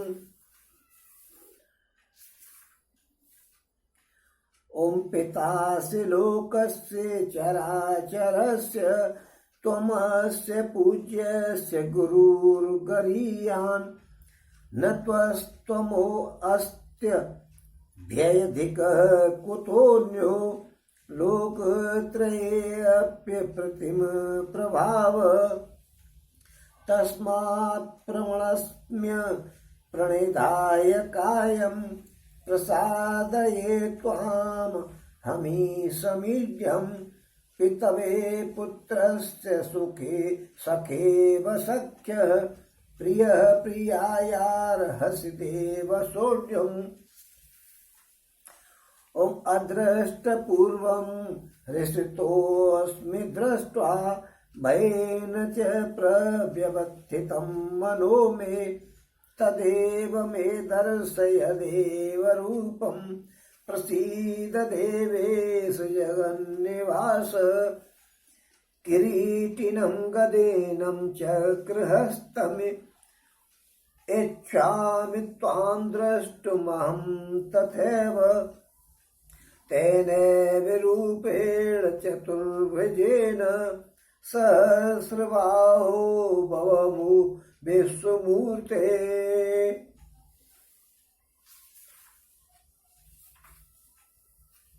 ओम अर्जुन बोले कि हे अंतर्यामिन, यह योग्य ही है कि आपके नाम गुण और प्रभाव के कीर्तन से जगत अति हर्षित हो रहा है। आपके गुणों का यश गान करते हैं और बड़े हर्षित होते हैं। भूख प्यास भी मिट जाती है। जिस समय आप कीर्तन में बैठे हो तो आपको भूख लग रही होगी तो वो भी गायब हो जाएगी, कोई दुख भी होगा तो वो भी गायब हो जाएगा। भगवान के कीर्तन की महिमा ही अलग है और अनुराग को भी प्राप्त हो रहे हैं। तथा भयभीत राक्षस लोग, ऐसा लगता है मन में कि हम भी इस काम को करें और काम को करें। ओम राक्षस लोग दिशाओं में भाग रहे हैं और सब भूत सिद्धों के समुदाय नमस्कार कर रहे हैं। सबने सिद्धों के समुदाय आपको नमस्कार कर रहे हैं। ओम हे महात्मन, हे ब्रह्मा के भी आदिकर्ता और सबसे बड़े आपके लिए ये कैसे नमस्कार न करें, क्योंकि हे अनंत, हे देवेश, हे जगन निवास, अनंत जिसका कहीं अंत नहीं है, हे देवेश देवताओं के भी ईश्वर, हे जगन निवास जो दुनिया का निवास स्थान है, जो सत असत और उनसे परे अक्षर अर्थात सच्चिदानंद ब्रह्म है, वो आप ही है, वो दुनिया है जो आप ही है। ओम आप आदिदेव और सनातन पुरुष है। आदिदेव यानी जो शुरू के देव हैं, जो शुरू सबसे पहले के देव हैं, और सनातन है यानी सदा से हैं, जब से अभी तक हैं। आप इस जगत के परम आश्रय और जानने वाले तथा जानने योग्य और परम धाम है। हे अनंत रूप, आपसे यह सब जगत व्याप्त अर्थात परिपूर्ण है। ओम आप वायु, यमराज, अग्नि, वरुण, चंद्रमा, प्रजा के स्वामी ब्रह्मा और ब्रह्मा के भी पिता हैं। आपके लिए हजारों बार नमस्कार है, नमस्कार हो आपके लिए, फिर भी बार बार नमस्कार नमस्कार है। ओम हे अनंत सामर्थ्य वाले, आपकी सामर्थ्य का कोई अंत नहीं है। आपके लिए आगे से और पीछे से भी नमस्कार है, क्योंकि आगे और पीछे उनके चारों तरफ मुंह दिख रहे हैं, तो किधर से आगे पीछे क्या होगा। ओम हे सर्वात्मन,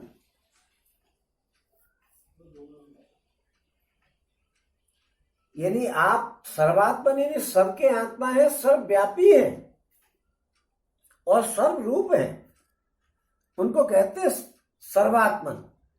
आपके लिए सब ओर से ही नमस्कार है, क्योंकि अनंत पराक्रमशाली आप संसार को व्याप्त किए हुए हैं। इससे आप ही सर्वरूप है, पूरी दुनिया को आप व्याप्त किए हुए, इसलिए आप ही सर्वरूप है।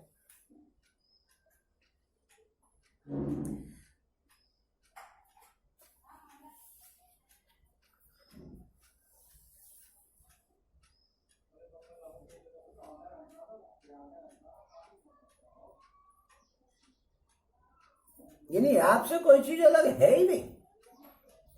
ओम आपके इस प्रभाव को न जानते हुए आप मेरे सखा हैं ऐसा मान करके प्रेम से अथवा प्रमाद से भी मैंने हे कृष्ण, हे यादव, हे सके इस प्रकार जो कुछ बिना सोचे समझे और हठात से कहा है। और हे अच्युत, आप जो मेरे द्वारा विनोद के लिए विहार, सैया, आसन और भोजन आदि में अकेले अथवा उन सखाओं के सामने भी जो अपमानित किए गए हैं, वो सब अपराध अप्रमेय स्वरूप अर्थात अचिंत प्रभाव वाले आपसे मैं क्षमा कराना चाहता हूँ। अप्रमेय स्वरूप अचिंत प्रभाव, जिनका चिंतन नहीं किया जा सकता, विचार ही नहीं किया जा सकता कि इनका क्या प्रभाव है। और अचिंत जिसको कहते हैं, जिसका महत्व कभी कम नहीं होता हो।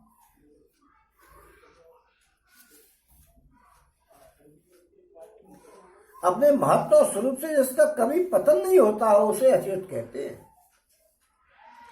ओम आप इस चराचर जगत के पिता हैं और सबसे बड़े गुरु एवं अति पूजनीय हैं। आप हे अनुपम प्रभाव वाले, तीनों लोकों में आपके समान भी कोई दूसरा नहीं है, फिर आपसे अधिक तो कोई है हो ही कैसे सकता है।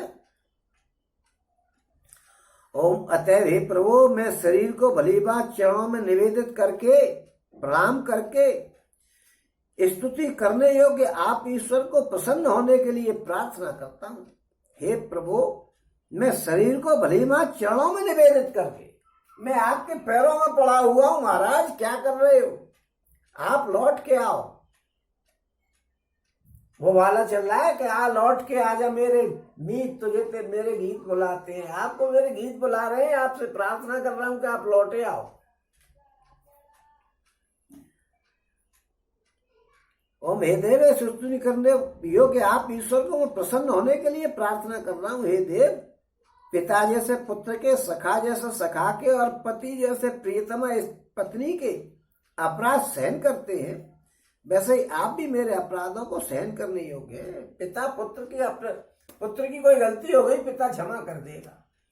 सखा ने कोई गलती कर दी, सखा क्षमा कर देगा। और पति जैसे प्रियतमा पत्नी के, पति अगर पत्नी कोई गलती कर रही है तो पति को क्षमा कर देना चाहिए। ये नहीं कि आपने गांठ बांधनी कि नहीं इसने ऐसा गलती क्यों करी।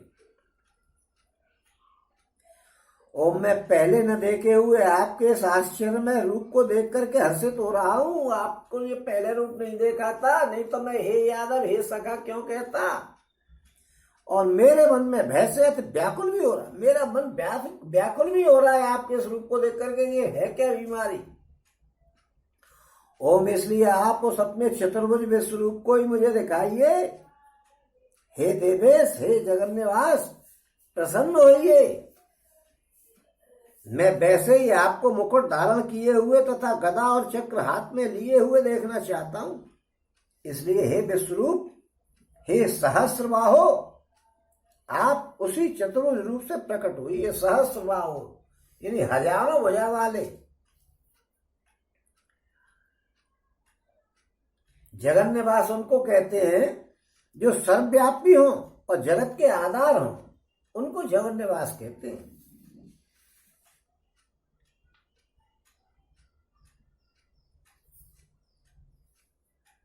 और अर्जुन की प्रार्थना पर अगले 2 श्लोकों में भगवान अपने विश्वरूप की महिमा और दुर्लभता का वर्णन करते हुए 49वें श्लोक में अर्जुन को आश्वासन देकर के चतुर्भुज रूप देखने के लिए कहते हैं। ओम श्री भगवान उवाच ओम मया प्रसन्नेन तवार्जुनेदं रूपं परं दर्शितमात्मयोगात् तजोमयं विश्वमनन्तमाद्यं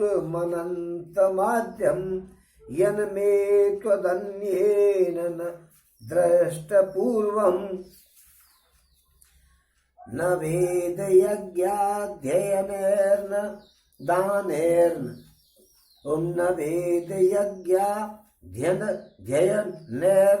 दानेर्न च क्रियाभिर्न तपोभिरुग्रैः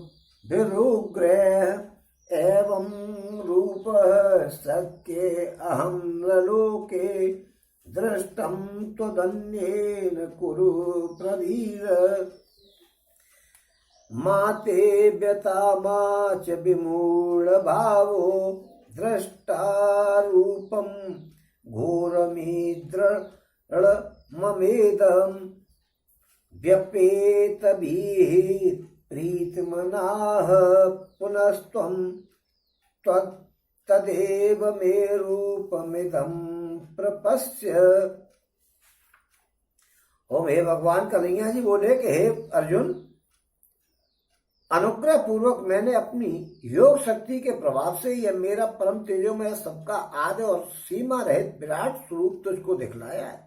अनुग्रह पूर्वक मैंने अनुग्रह किया था इसलिए, और मैंने तुझ पर कृपा करी है इसलिए मैंने तुझे ये रूप दिखाया है। अनुग्रह पूर्वक तुझ पर कृपा करके मैंने ये रूप दिखाया। और अब मैंने अपनी योग शक्ति के प्रभाव से, सारे काम भगवान योग शक्ति के प्रभाव से ही करते हैं। वो खुद कुछ नहीं करते, अपनी योग शक्ति को लड़ा देते हैं। इस बात पे एक बार मुझे बात ध्यान आ गई, कन्हैया जी ने जो कुछ काम करे वो अपनी योग शक्ति से ही करे सबने, और दूसरों पर ही करवाए। ये मैं आपको बता भी दूं, जैसे उन्होंने दूध जो पिया था उसका पहले में बौनी खराब जो हो गई थी, तो अपने क्रोध से पिया था। और क्रोध कौन है? क्रोध के मालिक भोले बाबा है। उन्होंने यह कही कि भैया मुझे आपने मक्खन की कह के भेजा था और शुरू में यह जहर पीना पड़ रहा है, तो उनको क्रोध आया। क्रोध के मालिक भोले बाबा, यानी भोले बाबा में आ गए और विष को पी गए, और दूध को जो है वो कन्हैया जी ने पी लिया। और जब उन्होंने उसको गिरिराज जी महाराज को उठाया था तो उन्होंने अपनी शक्ति से उठाया था। उन्होंने खुद ने नहीं उठाया, उन्होंने शक्ति को बुलाया और शक्ति से उसको उठवा दिया। तो ये जो है भगवान जी शक्ति से कराते रहते हैं। ऐसे ही वो कह रहे हैं कि हे अर्जुन, ये अनुग्रह पूर्वक मैंने अपनी योग शक्ति के प्रभाव से ये परमेश्वर तेजोमय सबका आदि और सीमा रहित विराट स्वरूप तुझको दिखलाया है, योग शक्ति के द्वारा दिखलाया है, जिसे तेरे अतिरिक्त किसी दूसरे ने पहले नहीं देखा है। हे अर्जुन, मनुष्य लोक में इस प्रकार विश्वरूप वाला मैं न तो वेद के द्वारा देखा जा सकता हूं, न यज्ञों के द्वारा अध्ययन देखा जा सकता हूं, न अध्ययन करने से देखा जा सकता हूं। किताबों को पढ़ पढ़ के मर जाओ, भगवान के विश्वरूप के दर्शन नहीं होंगे। और न किसी दान से, चाहे दुनिया का दान कर लो, आपको विश्वरूप के दर्शन नहीं होंगे। और न क्रियाओं से, आप योग की क्रियाएं करते रहो, कुछ भी करते रहो, आपको विश्वरूप के दर्शन नहीं होंगे। और न को उग्र तपों से और तप के मर जाओ, आपको विश्वरूप के दर्शन नहीं होंगे। तेरे अतिरिक्त दूसरे द्वारा देखा नहीं जा सकता है, तेरे अतिरिक्त किसी दूसरे ने नहीं देखा है। और मेरे इस प्रकार के इस विकराल रूप को देख करके तुझको व्याकुलता नहीं होनी चाहिए और मूढ़ भाव भी नहीं होना चाहिए। तू भयरहित और प्रीति युक्त मन वाला होकर के उसी मेरे शंख चक्र गदा पद्म युक्त चतुर्भुज रूप को फिर देख ले। देखो, अब कुछ लोग यो कहते हैं कि साहब ये भगवान जी यो कह रहे हैं, साहब के इस रूप को तुम्हारे को किसी ने नहीं देखा। और कुछ कहते हैं माता मैया को उन्होंने दिखाया था कि नहीं, मिट्टी के बहाने से, तो वो भी तो विश्वरूप दिखाया था। वो विश्वरूप कहाँ था? कारण क्या है कि अर्धज्ञानी जो होते हैं वो जरा प्रश्न ज्यादा कर देते हैं। वो विश्वरूप कहा था, वो तो मुंह में जरा सी बात दिखाई थी। यहाँ कौरव और पांडवों को मरते हुए कहाँ दिखाया था उसने? तो ये वाला विश्वरूप वहां का था, दुनिया दिखाई थी मुंह में। लेकिन ये कौरव पांडव मर रहे हैं, ये भगवान जी सबरे आ रहे हैं, वो तो भगवान जी तो उन्होंने भी देखा, लेकिन कौरव पांडवों को मरते हुए तो नहीं देखा था। इसलिए वो विश्वरूप और विश्वरूप में अंतर है भैया। अब वो कह रहे हैं कि तू मेरे उसको देख ले। और इस प्रकार चतुर्भुज रूप का दर्शन करने के लिए अर्जुन को आज्ञा देकर के भगवान ने क्या किया, इस पर संजय बोल रहे हैं। ओम संजय उवाच ओम इत्यर्जुनं वासुदेवस्तथोक्त्वा स्वकं रूपं दर्शयामास भूयः आश्वासयामास च वीतमेनं भूत्वा पुनः सौम्य वपुर्महात्मा। संजय बोले का वासुदेव भगवान ने अर्जुन के प्रति इस प्रकार कह करके फिर वैसे ही अपने चतुर्भुज रूप को दिखलाया। फिर महात्मा श्री कृष्ण ने सौम्यमूर्ति होकर के इस भयभीत अर्जुन को धीरज दिया। बार बार भगवान जी कह के धृतराष्ट्र के दिमाग को खराब किए दे रहे हैं संजय जी। देखो, मारने वाले की जगह पे जो आदमी वर्णन करता है वो पहले से ही आपको दिखला देता है। इससे संबंधित क्या होता है कि आदमी पहले से ही घबरा जाए। जैसे कोई बदमाश निकल करके जा रहा है और कोई आदमी सोच रहा है कि इसको तो आज मैं हाथ में इसके तो मैं तोड़ ही दूं, और जो उसका परिचित होगा वो पहले ही उसको बता दे कि यार ये जा रहा है कि नहीं, इसको जानता है क्या? हाँ, मैं नहीं जानता हूं। तू जानता है? कह रहे मैं जानता हूं, बहुत तगड़ा बदमाश है, इसने जाने कितने मर्डर कर दिए, जाने क्या क्या कर दिया। इसको तो भैया, इसको तो कोई इसकी तरफ देखना भी नहीं चाहिए। तो जो मारने बैठा होगा, जो उसको मारने ही सोच रहा होगा, वो पहले ही घबरा जाएगा कि इससे मतलब हो। तो वही पोजीशन यहां इसकी कर दी है। धृतराष्ट्र जी क्या सुन ले, समझ ले, जो भगवान है क्या कर रहा है। अब भी लौटा ले, जो बच गए उनको तो ले आ। यानी जिनकी आत्मा अर्थात स्वरूप महान हो उसे महात्मा कहते हैं। महात्मा क्या कहते हैं? जिसका स्वरूप महान हो, जिसकी आत्मा महान हो, उसको महात्मा कहते हैं। इसलिए यहां भगवान को महात्मा कहा है अर्जुन ने, संजय ने। इस प्रकार भगवान श्री कृष्ण ने अपने विश्व रूप को संवरण करके चतुर्भुज रूप के दर्शन देने के पश्चात या स्वाभाविक मनुष्य रूप से युक्त होकर के अर्जुन को आश्वासन दिया। तब अर्जुन सावधान होकर के कहने लगे। ओम अर्जुन उवाच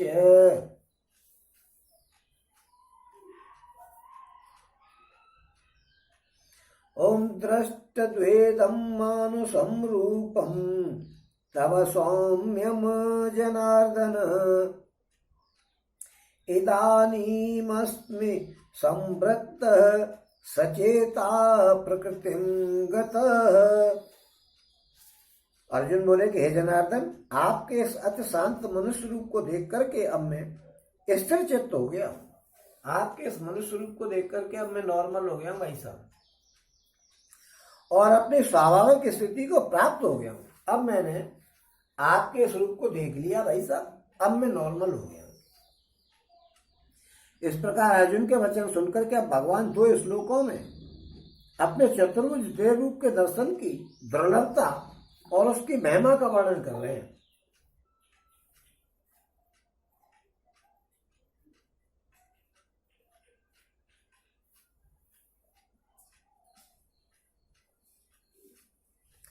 ओम सुदर्शमिदं रूपं दृष्टवानसि यन्मनम् देवाप्यस्य रूपस्य नित्यं दर्शन कांक्षणीयः। ओम नाहं वेदैर्न तमसा, ओम नाहं वेदैर्न तपसा न दानेन च चेयया शक्य एवं विदो दुष्टं दृष्ट्वा वानसी माम यथा। ओम भगवान जी बोले कि मेरा जो चतुर्भुज रूप तुमने देखा है ये सुदुर्दर्श है, अर्थात इसके दर्शन बड़े दुर्लभ हैं। देवता भी सदा इस रूप के दर्शन की आकांक्षा करते रहते हैं।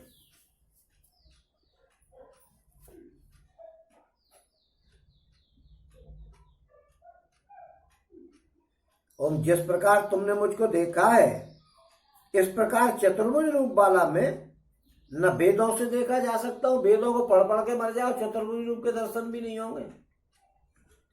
न तप से देखा जा सकता हूं, न दान से देखा जा सकता हूं, और न यज्ञ से ही देखा जा सकता हूं। तो अब दिमाग में ये बात आई तो भाई तो कैसे देखे जा सकते हो? ये तो बड़ा लफड़ा है, आप देखे ही नहीं जा सकते हो, चतुर्भुज रूप भी नहीं मिलेगा।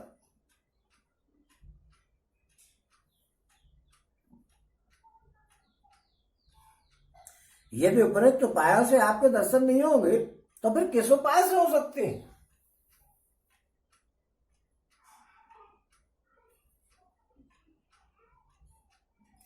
ओम भक्त्या त्वनन्यया शक्य अहमेवं विधो अर्जुन ज्ञातुं द्रष्टुं च तत्त्वेन प्रवेष्टुं च परन्तप। परंतु हे परंतप अर्जुन, अनन्य भक्ति के द्वारा इस प्रकार चतुर्भुज रूप धारण करने वाला मैं प्रत्यक्ष देखने के लिए और तत्व से जानने के लिए तथा प्रवेश करने के लिए अर्थात एक ही भाव से प्राप्त होने के लिए शक्य हूं। भक्ति के द्वारा देख सकते हो। कल मैंने बिल्लभ मंगल जी का रूप दिखाया था कि उन्होंने भी भगवान के दर्शन पाए थे, और कई और उदाहरण हैं।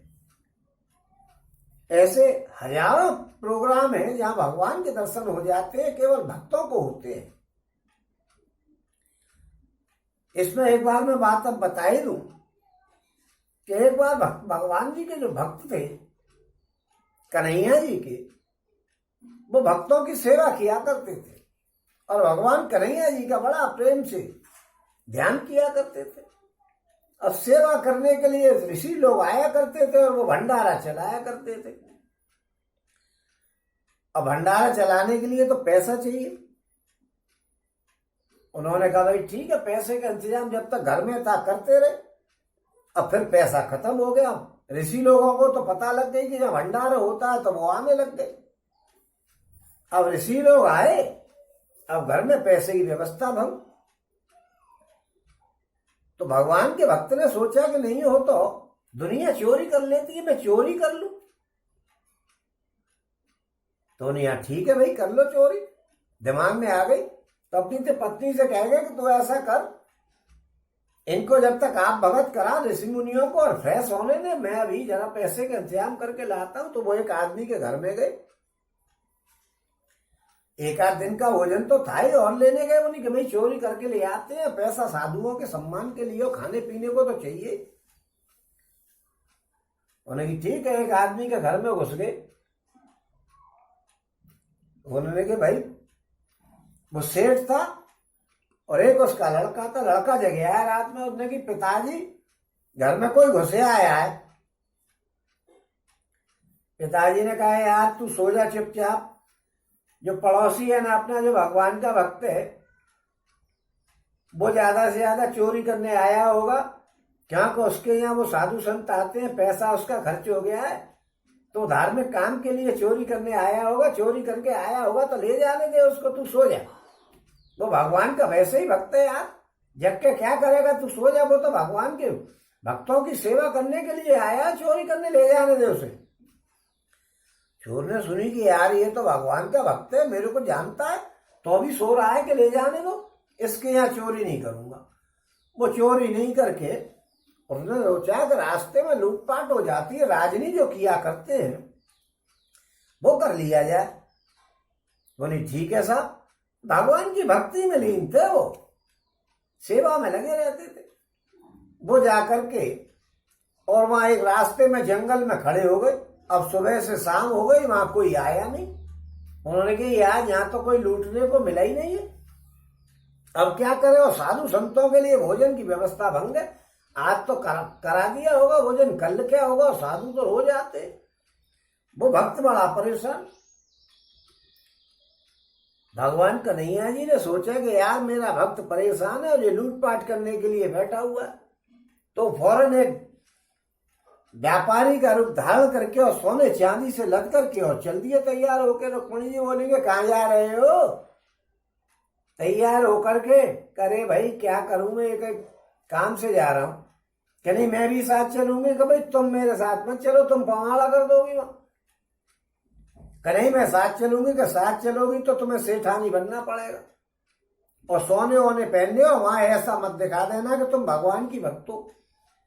क्यों उनने ये सोच ली थी भक्त ने कि जो भगवान का भक्त नहीं होगा उसको लूटपाट करूंगा। जी तो भगवान का भक्त ऐसे क्या लूटू, तो उस सेठ को छोड़े आया था। तो नहीं कि मेरी बुराई करनी पड़ेगी तुमको एक आदमी के सामने, के चलो साहब कर देंगे। वो गए दोनों जंगल में, उन्होंने देखा भगवान के भक्त ने कि आ गई जुगाड़। तो उन्होंने कन्हैया जी तो यही चाहते थे कि मैं इसके पास जाऊं, वो सोने चांदी लेकर के इसको दे आऊं। उन्होंने कहा भैया हमें गांव में फलाने आदमी के यहाँ जाना है, घर से निकल के चले जाए, रास्ता बता दो। उन्होंने कहा हाँ ठीक है साहब मैं आपको रास्ता बता देता हूँ। उन्होंने कहा चलो जंगल में नहीं, चलो इनको वहां लूटेंगे। जंगल में ले जा करके उनने बोला कि ये सोने चांदी उतार दो, नहीं तो मैं तुम्हें गोली मार दूंगा।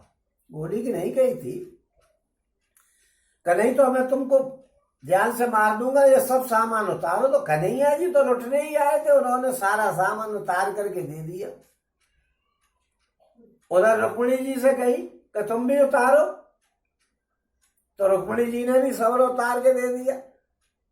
उन्हें कहा जा रहे करे भगवान किसी को कुछ नहीं देते हैं यार, भगवान तो क्यों है, भगवान तो क्यों है, ऐसी बात कन्हैया जी करने लग गए।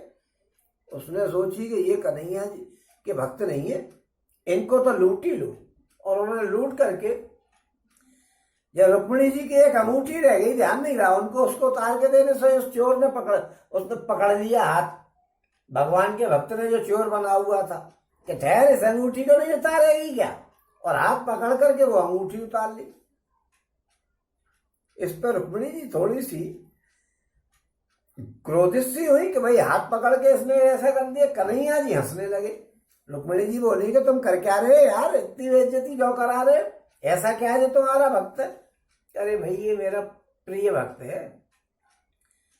जब उन्होंने ऐसी बात करी तो भगवान से पूछे भाई अब तो हमको रास्ता बता दो। कि हाँ तुमको अब रास्ता बता दूंगा, पहले मैं इस माल को अपने घर दे आऊं, क्योंकि भैया वहां साधुओं का इंतजाम होना है, पहले माल को घर दे करके आया। मैं अभी आता हूं, यहाँ खड़े रहो, जब रास्ता बताऊंगा। और माल को दे करके आए तो उन्होंने, भगवान ने उसको अपना स्वरूप दिखलाया कि भाई हम तो तेरे भक्त हैं, तुझ पे लुटने ही आए थे, तू हमारा भक्त है, हम तेरे भक्त हैं, हम तुझ पे लुटने आए थे। तो कन्हैया जी ने ये सन 1915 की बात है, सच्ची कहानी है। तो कन्हैया जी तो अब भी पैदा हो जाते हैं, भक्ति से प्रकट होते हैं। तो ये बताया है उन्होंने